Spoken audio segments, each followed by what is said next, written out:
Buenos días, buenas noches, buenas tardes. Cuando quiera que estén ustedes revisando esta segunda videoclase, videopresentación. Hoy vamos a hablar de un tema muy interesante, muy complicado y que nos hace recordar, antes que nada, un concepto muy biológico que es el de la homeostasis. Recordarán ustedes por su curso de Biología 1 que la homeostasis, la idea más general, son todos estos mecanismos que permiten en un organismo mantener las condiciones internas estables a partir de una serie de mecanismos de regulación. Para esto vamos a regresar a una lámina que ya habíamos presentado en la clase anterior y que es, por así decirlo, nuestro concepto de ecosistema, este sistema termodinámico abierto con límites, pero que no son límites absolutamente bien definidos, ¿no? Esa famosa caja de cartón que permite el paso de materia y de energía del exterior, que está abierta para recibir la energía solar y en donde se mezclan factores bióticos, factores abióticos, y a partir de esto se da una serie de relaciones como los ciclos de materia, de energía, y que dan como resultado justamente características fundamentales de todo ecosistema, que es esta capacidad para autorregularse, para ser autosuficiente y para tener, igual que cualquier manera de manifestación de vida en nuestro planeta, procesos de evolución y de adaptación, pero ya no a partir de una sola población o un solo individuo, sino de todo ese conjunto de poblaciones que constituyen la comunidad y que precisamente coexisten en esta caja, en este sistema termodinámico, en este ecosistema.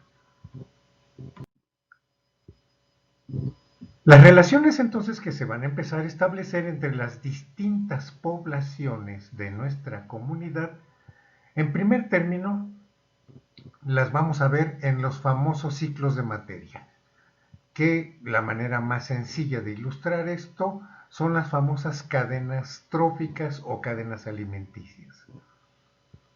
En una cadena alimenticia, cada uno de los eslabones o niveles tróficos va a estar definido por el papel ecológico que juega dentro de la cadena alimenticia o cadena trófica.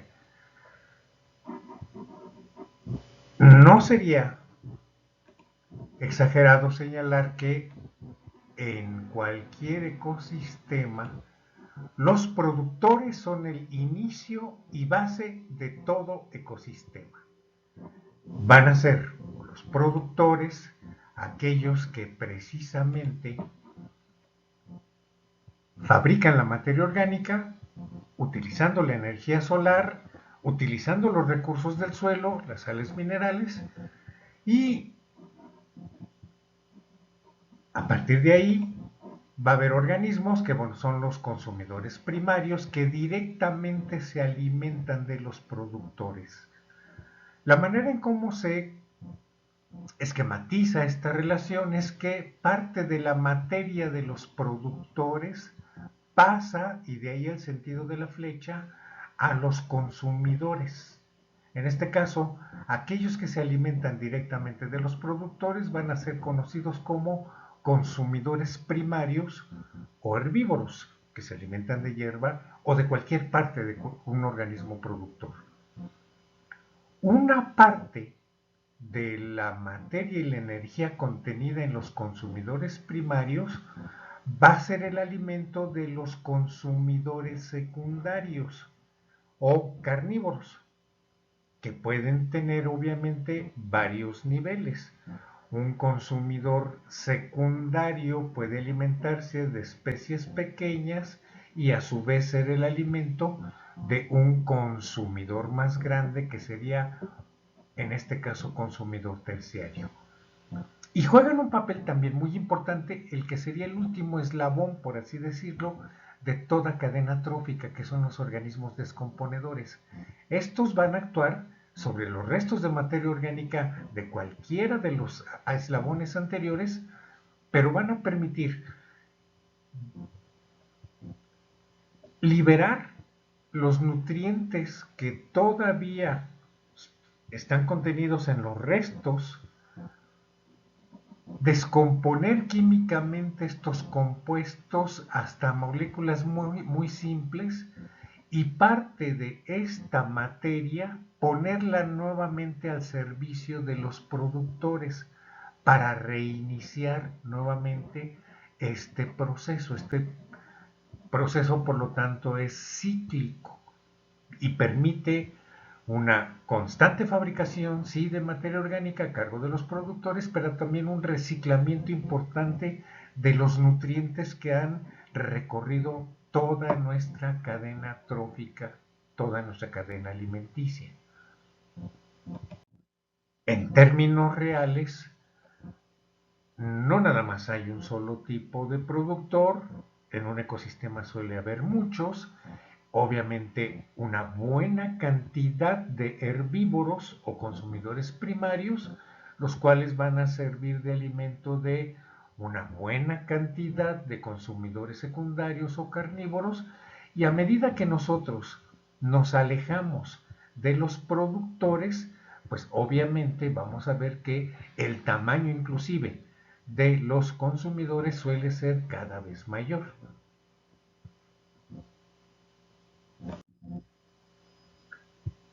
¿Esto cómo se refleja? En la cantidad de energía contenida en cada uno de los niveles tróficos. Esto va a ser en forma de una pirámide. Si nosotros cuantificamos, es decir, pesamos toda la cantidad de materia orgánica contenida a nivel, por ejemplo, de los productores, que sería el nivel que está más en la base de esta pirámide, vamos a darnos cuenta que la mayor cantidad de materia y energía precisamente va a estar contenida en este nivel. Es decir, en todo ecosistema los productores son la base porque contienen la mayor cantidad de materia orgánica fabricada y por lo tanto la mayor energía biológica disponible en el ecosistema. A medida que nosotros pasamos a los siguientes niveles tróficos, la cantidad de materia y por lo tanto la cantidad de energía se va disminuyendo de manera muy importante, muy sustancial. Hay un principio ecológico que señala que solamente un 10% de la cantidad de materia y energía contenida en un nivel trófico va a pasar al siguiente nivel. Esto se conoce como la ley del diezmo ecológico, pero nos indica que la disminución cuando vamos de un nivel de consumidores primarios, vamos a suponer herbívoros, solamente un 10% va a pasar al siguiente nivel, que serían sus carnívoros directos. Y esto justamente es lo que hace evidente esta forma piramidal. Los consumidores que están en la punta de esta pirámide de distribución de materia y de energía van a ser los menos abundantes, van a ser inclusive en cuanto a número de individuos mucho menores que la cantidad de consumidores que directamente se alimentan de las hierbas, de los herbívoros. Esto lo ven ustedes en esta imagen de manera más o menos clara. Para ir un poquito más en detalle con esto, en la ecología muchas veces se hacen estudios a nivel de una sola población y se establecen una serie de parámetros, es decir, de mediciones, que nos indica, en primer lugar, qué tan grande es la población. ¿De qué depende el tamaño de una población? Pues de cuántos nacen, de cuántos mueren, de cuántos individuos entran a esa población provenientes de otros ecosistemas o de otras partes del mismo ecosistema, tal vez un poquito más alejado, y de cuántos individuos salen de ese ecosistema, cuántos emigran. La relación entre todos estos parámetros, natalidad, mortalidad, inmigración y emigración, nos va a decir de qué tamaño es nuestra población en un momento dado. Pero otra cosa muy importante también es cómo cambia esta densidad poblacional a lo largo del tiempo. Y para esto, pues es lo que tenemos que hacer, es hacer una serie de conteos o, en su caso, muestreos de la densidad poblacional en diferentes momentos, en diferentes tiempos, para ver si el tamaño de la población crece, como en el caso de la recta que está señalada con la letra A, que sería una población cuyo tamaño va aumentando a medida que avanza el tiempo, o la recta de la población B, que nos indica que en términos generales la población se mantiene constante, no cambia a lo largo del tiempo, por lo tanto tendrá un crecimiento cero, o la recta de la población C, que como ustedes ven disminuye y por lo tanto es una recta que en sentido descendente, que se trata de una población entonces con crecimiento negativo. Graficar la densidad de la población a lo largo del tiempo es lo que se conoce como justamente conocer la dinámica de esa población, la dinámica poblacional. Pero hemos dicho que en un ecosistema las diferentes factores bióticos y abióticos establecen una serie de relaciones. Cuando nosotros vemos cuál es la dinámica poblacional entre una presa y su depredador, y respetando justamente la pirámide de energía, nos damos cuenta que el tamaño de la población de nuestro depredador siempre es menor que el de la población de las presas. O sea, el tamaño, es decir, el número de individuos de los depredadores es menor que el de las presas, que siempre va a ser mayor.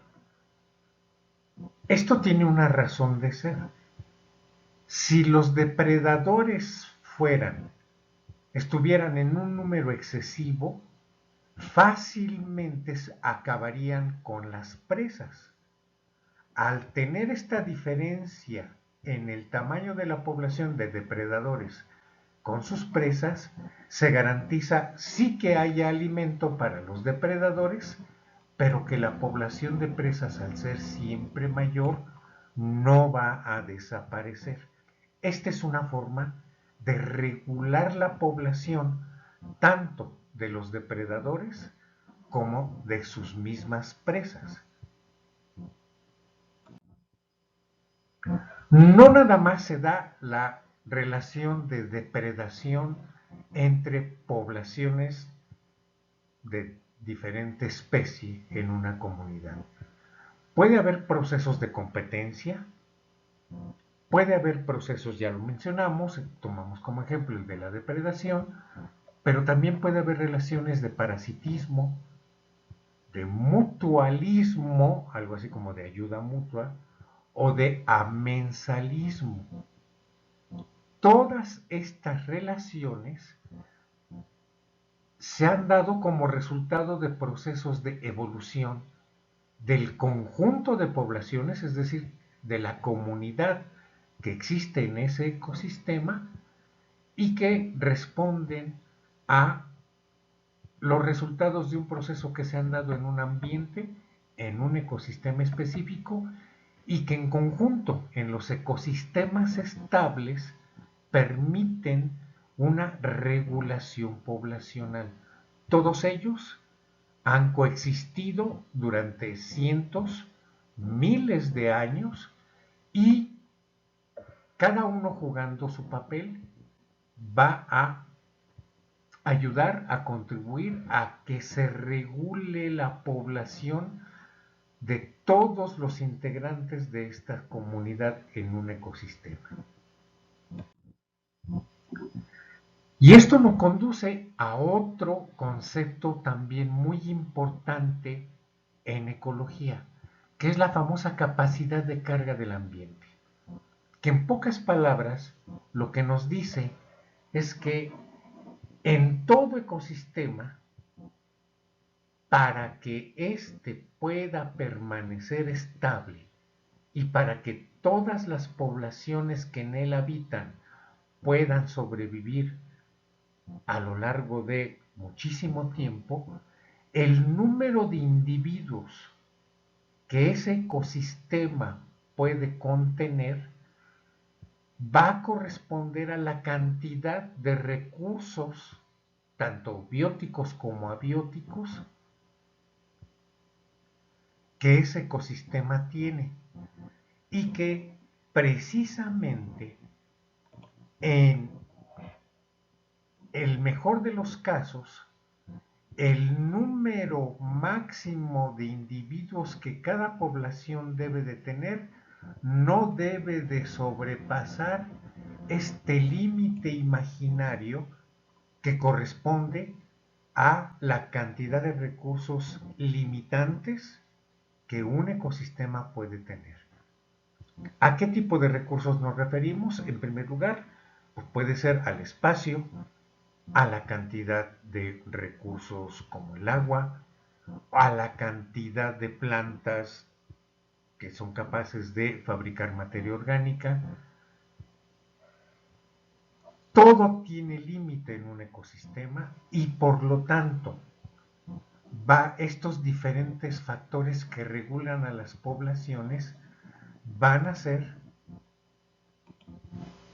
que el tamaño de las poblaciones se regule y se mantenga en los límites en donde no se provoquen daños al ecosistema.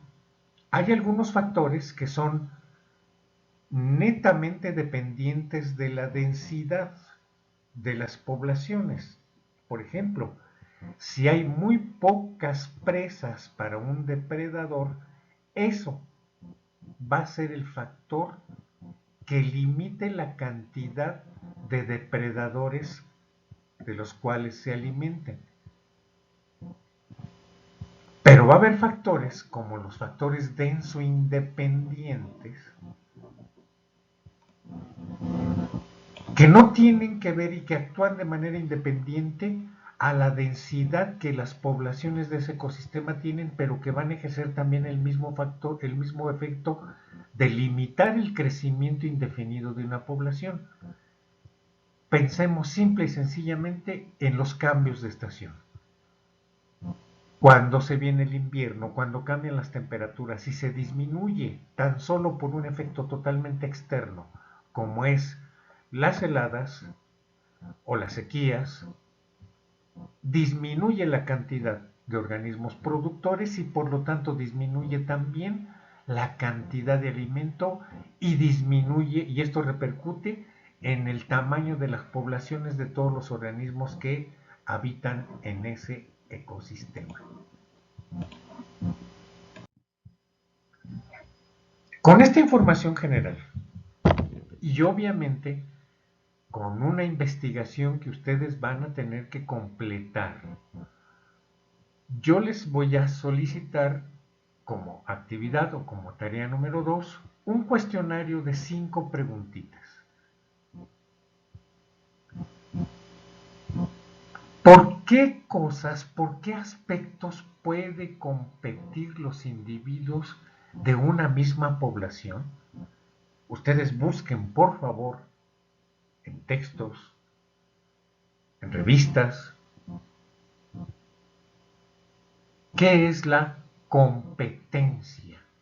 En este caso, la competencia entre individuos de una misma población. Pregunta 1. La pregunta número 2 también va en el sentido de que investiguen qué es la competencia y por qué aspecto se da, pero entre individuos de poblaciones diferentes, pero que pertenecen a la misma comunidad. La pregunta número 3. ¿Qué puede pasar cuando se introduce en un ecosistema que está estable una especie exótica, que es algo que al humano, a la especie humana, le gusta mucho hacer? ¿Qué tipo de consecuencias se pueden esperar con la introducción de especies exóticas en ecosistemas que anteriormente se encuentran en equilibrio? La pregunta número 4 es: investiga cuál ha sido la dinámica poblacional de la especie humana y dibuja la gráfica correspondiente. Esto es muy fácil de encontrar. Y la pregunta va en un sentido: ¿crees que se mantendrá indefinidamente la misma tendencia que en la actualidad tiene la especie humana? Es una pregunta que, si ustedes se documentan un poquito, créanme que va a ser muy fácil que me la puedan responder, y obviamente con sus propias palabras. Y la pregunta número 5, que es bastante sencilla, busca e ilustra un ejemplo que se dé de relaciones de amensalismo, otro ejemplo de parasitismo y otro ejemplo de mutualismo, señalándome claramente cuáles son las especies que intervienen.